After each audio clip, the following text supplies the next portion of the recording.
Welcome back to another episode of DAS with your host, Sean Mack. And today we're going to be discussing the late former running back from the Carolina Panthers, Fred Lane, who on July 6th of 2000 was murdered by his wife, Deidra Lane. She said it was in self-defense, but the judge saw otherwise. He saw it as a premeditated crime. So if you like today's content, make sure you share, like, and subscribe to the video. So let's go.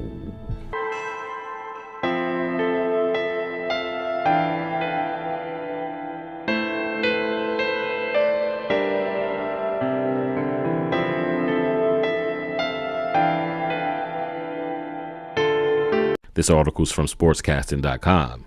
Nobody expected Fred Lane to make it to the NFL. After all, he played his college ball at Lane College, a small historically black college located in Jackson, Tennessee.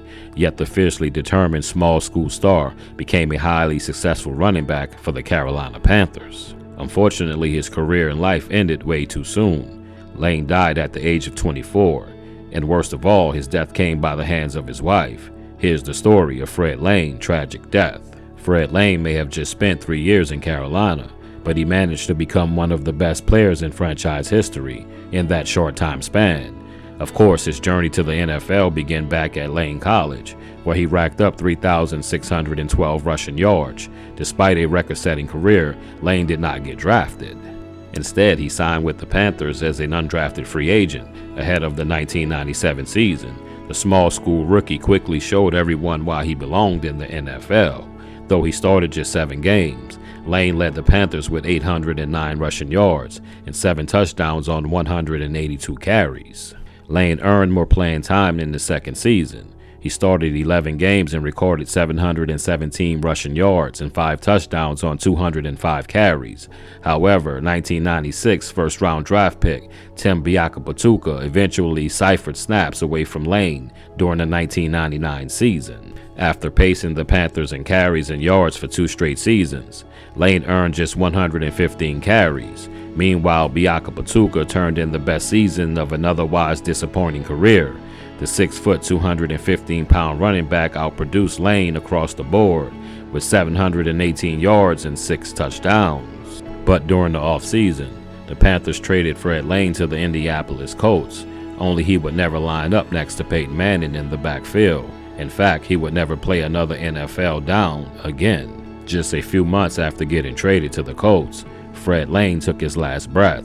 On July 6 of 2000, his wife, Deidra Lane, shot and killed her husband inside their home. Authorities said Deidra Lane shot her husband as soon as he walked through the door. She shot him a second time in the back of the head after walking through his blood. But according to an AP report, Lane told the 911 operator, quote, "He just got shot because he wouldn't leave me alone. I kept telling him to stop," end quote. However, at her sentencing hearing, prosecutors told a different story.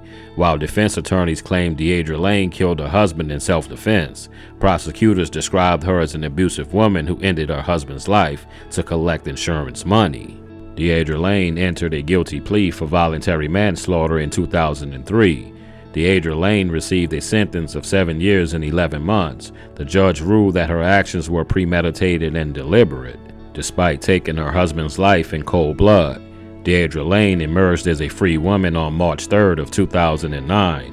She served less than 6 years in prison before getting released from the Raleigh Correctional Center for Women. Wow. Wow. I tell you, this world, boy, this world. Doing that read just made me sick to my stomach. But while that was playing, I was keeping some receipts. I got receipts. So bear with me. We're going to get out of here soon. I won't keep y'all too long. Once again, if you like today's content, make sure you share, like, and subscribe to the channel. I'm Sean Mack. She shot him in the back of the head the second time. She wasn't in danger at that moment. I'm going to play devil's advocate. I'll play devil's advocate. I'll just play devil's advocate. Let's say that she was in a abusive relationship. She wasn't that day. She wasn't that day. They say she waited behind the door. They say his keys were still in the door. His keys were still in the door, which means you got there, you go right there, you go in. She hit him. Boom. He fell or either he ran. They didn't really give a description, but he was on his face, land on his belly. She came behind him, as they said, walked in the blood, walked in the blood, walked in the blood. Shot him again in the back of the head. And I didn't say it in the read, but it was a 12 gauge shotgun. If anybody know anything about that 12 gauge, that's a hunting rifle. That's a hunting gun. Buckshot, slugs. You don't have a chance to survive that at such a close range. She's foul for that. She's foul. Another note. Say she did it for the insurance money. My thing is this. You must really had to hate him to kill him. Because it's for the insurance money. You could have just got a divorce. He paid you alimony. Not sure if you had kids. Could have been child support and alimony. He makes way more money than you. He's an NFL star, NFL player. So he could have gave you money. You could still be getting money from him to this day. And both of y'all could be in y'all separate ways and have y'all separate lives. Instead, he's lying in the ground. Foul. To me, I had this down here in bold letters. It was done in cold blood. She was foul. She was foul. She was evil. Just done in cold blood. Didn't get a man a chance. Just hit him off. And as I said, for those who be, I play devil's advocate. Maybe she did. Maybe she was in an abusive relationship. But you weren't that day when you premeditated and killed him as he was putting his keys into the hole to walk through the threshold of his house. His house. You get what I'm saying? She only got 6 years. I don't know. This is in Raleigh, Carolina. It's Carolina, right? Not sure how she got 6 years. She got 7, but she only did 6 and 11 because she had done time served. Not sure how she got that little time for a premeditated murder. Say it again.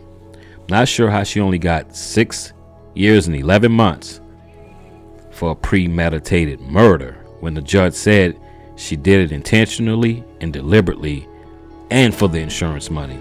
Judge put a little extra sprinkle on that. And I know why you did it. You're evil and I know why you did it. Not sure how she got that much time. Such less time. But after she got out, said she changed her name to Deidra Gray. And she got a job. From what I know and where I come from and living in America in certain cities and stuff, you're a convicted felon. You pretty much ain't getting a job. But she changed her name. So I guess changing her last name to Gray. Not sure if that was her name before she married Fred Lane. But she changed her name back to Gray. Don't know why. But somehow she still got a job. Check out the job she got. She got a job running a children's summer camp in Raleigh as a convicted felon. She got that. It's foul. Making me sick finishing this. Let me get out of here. But I guess they did a background check, or they didn't do a background check, or they knew who it was and just wink, wink, nod, nod, let her through. But when the community and the parents of the kids attending the camp found out, her boss didn't fire her. They didn't fire her because the parents were in an uproar. You have a murderer raising our kids and you didn't tell us, a convicted felon. They didn't fire her. They just moved her and reassigned her to an administrative lead role in the university. You double standard much? Wink, wink, nod, nod. You double standard much? She got out. Only did 6 years and 11 months. Not saying 6 years and 11 months, but this guy's dead forever. He's never leaving that pine box from under that ground 6 feet deep. And they gave her that. To me, she should have got 25 to life. She should still be in jail or just now getting out if you want to be lenient about it. 25 to life. You know? And I just want to say I'm sorry, Fred Lane, for that happening to you. But it's a precautionary tale to all my dogs out there. Even women, if you're in a relationship that's abusive, get the hell out. Don't wait till one day where you have to kill them. Just go. Just go. Get help. I know how it is. I know it's hard. Trust me, I know it's hard. No one believes you. They're saying, well, he's stalking me. Well, he has to technically do you something in order for us to. Nah, it's horrible. Just leave. Men, just leave. If she with you for the money and you got that feeling, just leave. So I'm going to leave it right there before I bust a blood vessel. Because that got me heated. Never see me heated. I'm calm. Sean Mack, DAS. But I just want to say rest in peace to Fred Lane. And I hope somewhere in her heart that it just irks her every day that she did what she did. Because I'm pretty sure she's moved on with her life. She has another husband. And she probably have kids by now. By the way, nice looking young lady. Nice looking black young lady. Down south looking black young lady, but evil. So I'm gonna get on out of here. If you like the content, make sure you share, like, and subscribe to the channel. I've been Sean Mack, and this is Death After Sports. Fred Lane.